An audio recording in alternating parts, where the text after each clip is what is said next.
Hello friends good evening.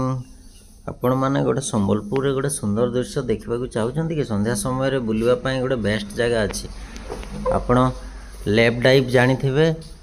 पितापाली air strip से side रे आपण आसवे शासन केनाल जो बाहरी आपणकर बलबसपुर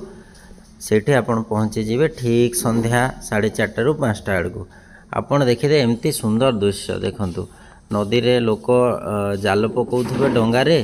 आह कि सुंदर देखो टिके टिके लहड़ा आसुव पवन बहुव देख दीटा डंगा भासुची नदी रे आरपटे आपण से जो गुजा पहाड़ी देखा जाउथबो एमती सुंदर आपण फोटोग्राफी एकदम बढ़िया लोकेशन लेफ्ट डाइक आपण संबलपुर ठू बाहर जमादारपाली स्ट्रीट देके आपण आसबे ठीक पहुँची जीवे सोनू टिकरा घाट रे से पाखे से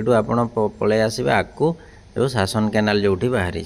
से आपड़ बसवे बादाम फादाम नहीं कि आसवे मस्त आप खाइबे तापर आपड़ से बुलवे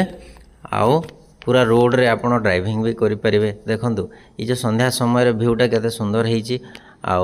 फोटोग्राफी एकदम बेस्ट समय से 5:30 आपड़ एवं तो समय शीत दिन ना तो आपड़ निहाती 4टा 4:30 पहुँची गले एकदम बेस्ट घंटाटे बसवे आराम रे आउे आपड़ से देखु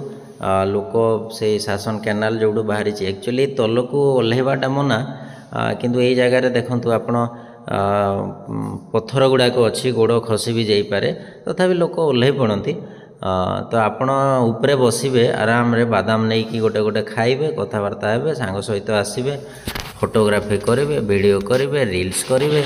आउे देखो सबुठ बेस्ट टाइम हूँ यहाँ संध्या समयटा ये मॉर्निंग टाइम रे सेमती सूर्य देखा जाती किंतु बेस्ट टाइम हूँ संध्या समय ये आपड़ ठीक संध्या समय पहुँचे ओह की लोकेशन बाबा वाह टाइम एमती पलैज आप जानीपर सांग सहित आसते मैंने गोटे घंटा आप गपे आराम रे बसिकी बाइक साइड रे रखिदेवे आराम रे बसवे देखो ये मो चेष्टा करुँची फोटो होगापाई भाई आमर फोटो ने समय को आपड़ जमी चाहिए कि यही समयटा कि रही जाते कि मुझे बसिकी आराम रे देखु समय को धरवा चल चल सूर्य को टे धरवा होनी भाई फोटोग्राफी भाई होनी कौन करवा सूर्य को धरी पारनु आम मुँह धोइले बढ़िया सुंदर प्लेसटा तो देखिए आस